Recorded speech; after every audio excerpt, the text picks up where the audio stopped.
उपर्युक्त पाठ ने बोलने की सामर्थ्य होते हुए भी वाणी को मौन कर दिया।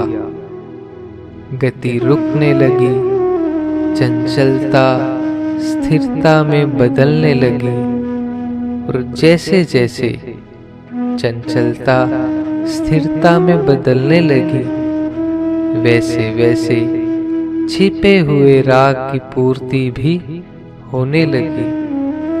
अर्थात जिस दुख से दुखी होकर मन संसार से निराश हुआ था, वह दुख सुख में बदलने लगा। यह मेरा ही अनुभव नहीं है, बहुत से साधकों का अनुभव है।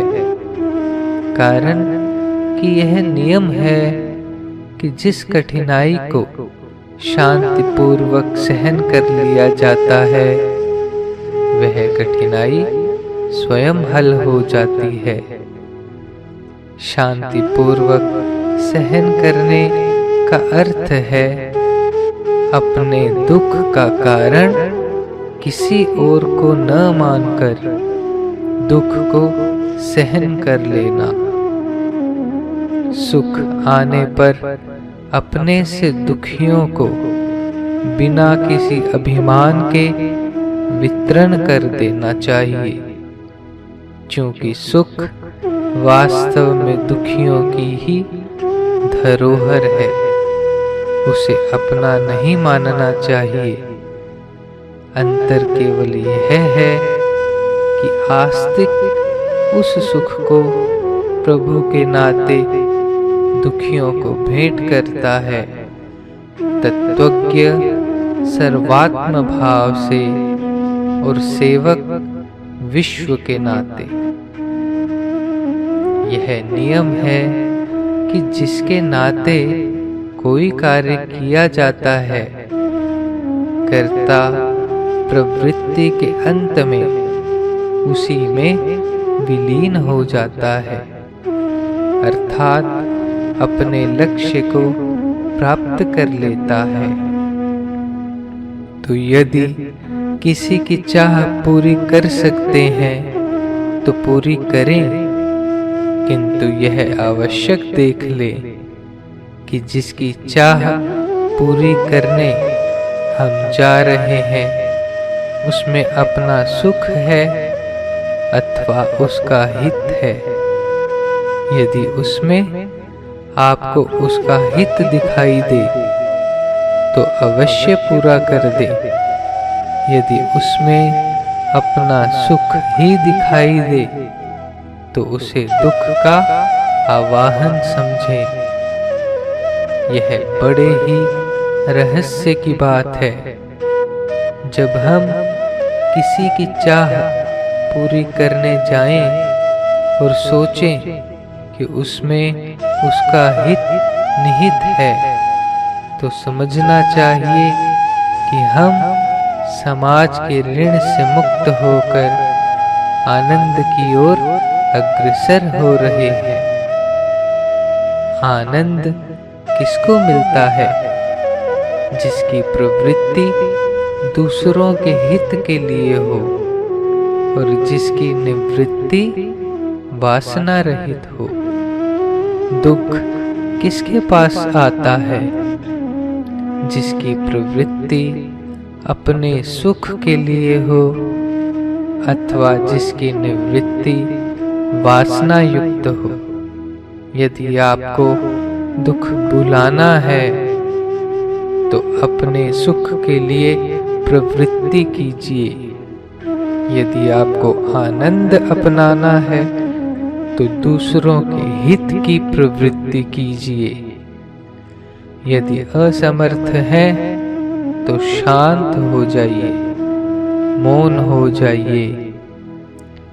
ऐसा करने से अहम भाव गल जाएगा और अनंत चिन्मय नित्य जीवन से अभिन्नता हो जाएगी। जहाँ प्रवृत्ति के द्वारा साधन की सुविधा न हो, वहाँ वासना रहित निवृत्ति अपना लेनी चाहिए। निवृत्ति और प्रवृत्ति दोनों दाएं बाएं पैर के समान साधन क्रम है।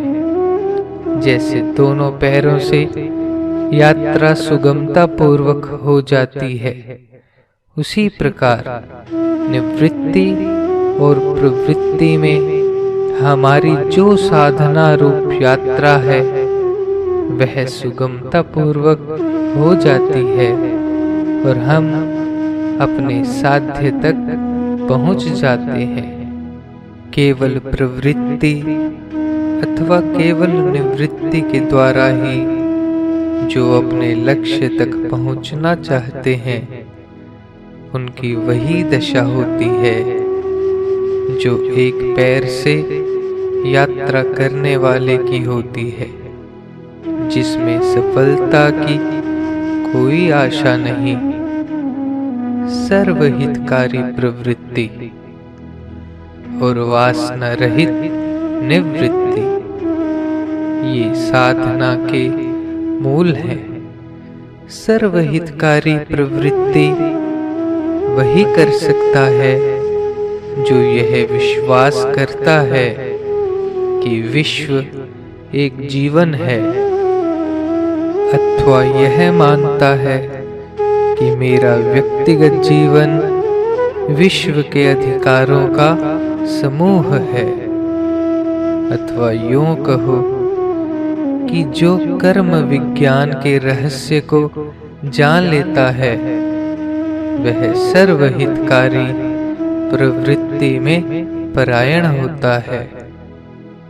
कारण कि यह नियम है कि प्रवृत्ति द्वारा तभी अपना हित होता है जब उस प्रवृत्ति में दूसरों का हित निहित हो, और निवृत्ति द्वारा तभी अपना हित होता है जब सभी वस्तुओं, अवस्थाओं तथा परिस्थितियों से अतीत के जीवन पर विश्वास हो और विवेक पूर्वक अचाह पद प्राप्त कर लिया हो। जो चाह रहित जीवन पर विश्वास नहीं करते वे निवृत्ति के द्वारा लक्ष्य को प्राप्त नहीं कर सकते। हाँ, एक बात अवश्य है कि सर्वहितकारी प्रवृत्ति से वास्तविक निवृत्ति की योग्यता आ जाती है और वास्तविक निवृत्ति से जीवन सर्वहितकारी प्रवृत्ति के योग्य बन जाता है। अतः हम जिस अंश में सुखी हों उस अंश में सर्वहितकारी प्रवृत्ति द्वारा सुख आसक्ति से मुक्त होने का प्रयत्न करें और जिस अंश में दुखी हो उस अंश में अचाह होकर वास्तविक निवृत्ति द्वारा दुख के भय से मुक्त होकर अचाह पद प्राप्त करें। अचाह होने पर भी हम अपने साधन का निर्माण कर सकते हैं और सुख आसक्ति मिट जाने पर भी हम अपने साधन का निर्माण कर सकते हैं।